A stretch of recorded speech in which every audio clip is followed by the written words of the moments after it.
PCOS এর ক্ষেত্রে অনেক মুড সুইং দেখা দেয়।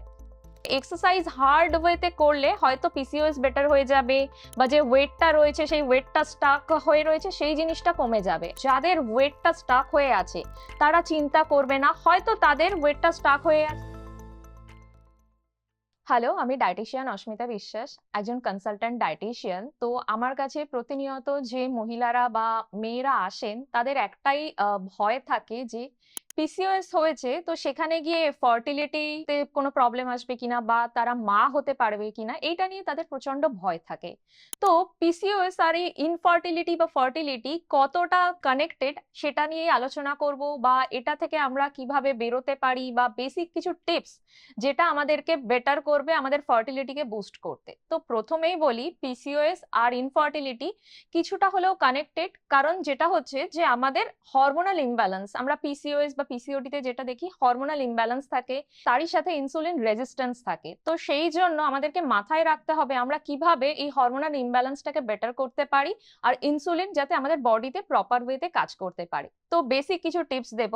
তো প্রথমেই বলি, আমাদের ডেইলি ডায়েটটাকে বেটার করতে হবে, লাইফস্টাইলটাকে বেটার করতে হবে, চেষ্টা করা যে ব্যালেন্সড মিল নেয়া, তারই সাথে লো জিআই যে খাবারগুলো থাকে সেইগুলোকে ইনক্লুড করা, গুড কোয়ালিটি প্রোটিন আর গুড কোয়ালিটি ফাইবার ডায়েটের মধ্যে ইনক্লুড করা।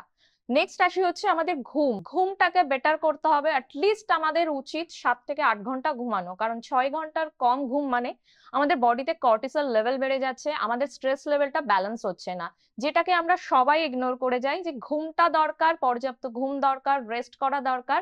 আর এটা হলেই কিন্তু আমাদের স্ট্রেস লেভেলটাও অনেকটা ব্যালেন্স থাকবে, কারণ আমরা প্রত্যেকেই জানি পিসিওএস এর ক্ষেত্রে অনেক মুড সুইং দেখা দেয়। নেক্সট আসি হচ্ছে যে আমাদের এই যে সারা দিনের যে আমাদের এত স্ট্রেস থাকে, সেই স্ট্রেসটাকে আমরা ব্যালেন্স করার জন্য আমরা কিন্তু একটু আমাদের মর্নিং রিচুয়ালটাকে আমরা একটু বেটার করতে পারি বা একটু পিসফুল করতে পারি। সেটা কি করে?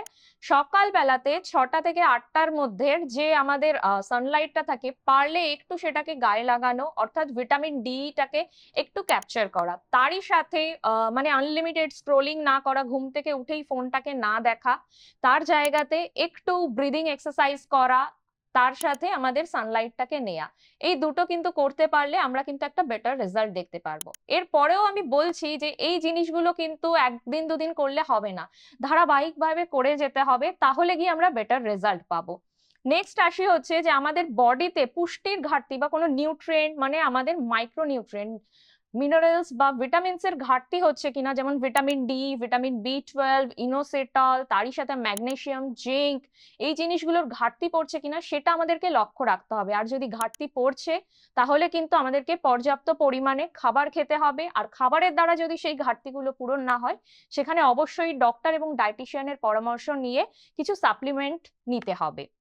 নেক্সট আসি হচ্ছে যে আমাদের এই প্রত্যেকটা জিনিসের সাথে আমাদেরকে কিন্তু একটু এক্সারসাইজ করতে হবে। অনেকেই ভাবে এক্সারসাইজ হার্ড ওয়েতে করলে হয়তো পিসিওএস বেটার হয়ে যাবে, বা যে ওয়েটটা রয়েছে সেই ওয়েটটা স্টাক হয়ে রয়েছে সেই জিনিসটা কমে যাবে। একদমই নয়।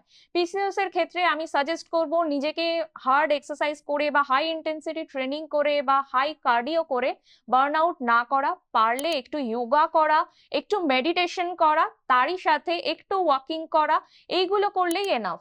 এই ছোট্ট ছোট্ট টিপস গুলোই কিন্তু আমরা ডেইলি ডায়েটের মধ্যে যদি ইনক্লুড করি বা আমাদের ডেইলি লাইফস্টাইলের মধ্যে ইনক্লুড করি, আমরা কিন্তু একটা বেটার রেজাল্ট দেখতে পাবো। যাদের ওয়েটটা স্টাক হয়ে আছে তারা চিন্তা করবে না, হয়তো তাদের ওয়েটটা স্টাক হয়ে আছে ইনসুলিন রেজিস্ট্যান্সের জন্য, বা আরো সমস্যা হতে পারে, বা থাইরয়েডের কোনো প্রবলেম হতে পারে, সেই জন্য স্টাক হয়ে আছে।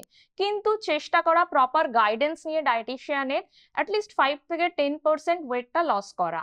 এইটুকু যদি আমরা করতে পারি, ধীরে ধীরে কিন্তু আমাদের ওভুলেশন বেটার হবে, আমাদের পিরিয়ডিক সাইকেল বেটার হবে, আর আলটিমেটলি গিয়ে কিন্তু আমরা ন্যাচারালি ভালোভাবে কনসিভ করতে পারবো। সেই জন্য ভয়ের কোনো কারণ নেই।